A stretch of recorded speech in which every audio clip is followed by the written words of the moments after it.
Shukkur വധക്കേസ് CBI അന്വേഷിക്കണമെന്ന് ഷുക്കൂറിന്റെ മാതാവ് ആത്തിക്ക ആവശ്യപ്പെട്ടു.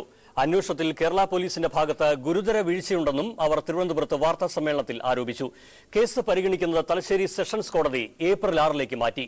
അതേസമയം കേസിലെ സാക്ഷികളുടെ മൊഴിമാറ്റം സഭയിൽ ഉന്നയിക്കാൻ പ്രതിപക്ഷം ശ്രമിച്ചെങ്കിലും വിജയിച്ചില്ല. ഷുക്കൂർ വധക്കേസിലെ സാക്ഷികളെ സിപിഎം ഭീഷണിപ്പെടുത്തുകയാണെന്ന് ആത്തിക്ക ആരോപിച്ചു.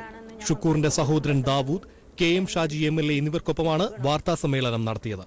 സിബിഐ അന്വേഷണം ആവശ്യപ്പെട്ട മുഖ്യമന്ത്രി, ആഭ്യന്തരമന്ത്രി, വ്യവസായ മന്ത്രി എന്നിവർക്ക് അവർ നിവേദനവും നൽകി.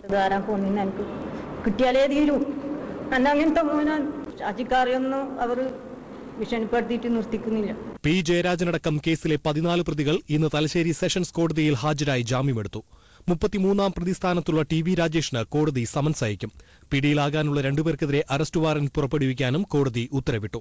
കണ്ണൂർ 1ാം ക്ലാസ് മജിസ്ട്രേറ്റ് കോടതിയിൽ സമർപ്പിച്ച കുറ്റപത്രം തലശ്ശേരി സെഷൻസ് കോടതിയിലേക്ക് കൈമാറി. അതേസമയം TV രാജേഷ് MLAയെയും മുൻ MLA പി ജയരാജനെയും കള്ളമൊഴികളുടെ അടിസ്ഥാനത്തിലാണ് അറസ്റ്റ് ചെയ്ത് ജയിലിലിട്ടതെന്നും ഇക്കാര്യം സഭ നിർത്തിവെച്ച് ചർച്ച ചെയ്യണമെന്നും ആവശ്യപ്പെട്ട് പ്രതിപക്ഷം നിയമസഭയിൽ അടിയന്തര പ്രമേയത്തിന് നോട്ടീസ് നൽകിയെങ്കിലും സ്പീക്കർ അനുവദിച്ചില്ല. കോടതിയുടെ പരിഗണനയിലുള്ള വിഷയത്തിൽ അടിയന്തര പ്രമേയത്തിന് നോട്ടീസ് നൽകാൻ പോലും കഴിയില്ല എന്ന് സ്പീക്കർ റൂളിംഗ് നൽകി.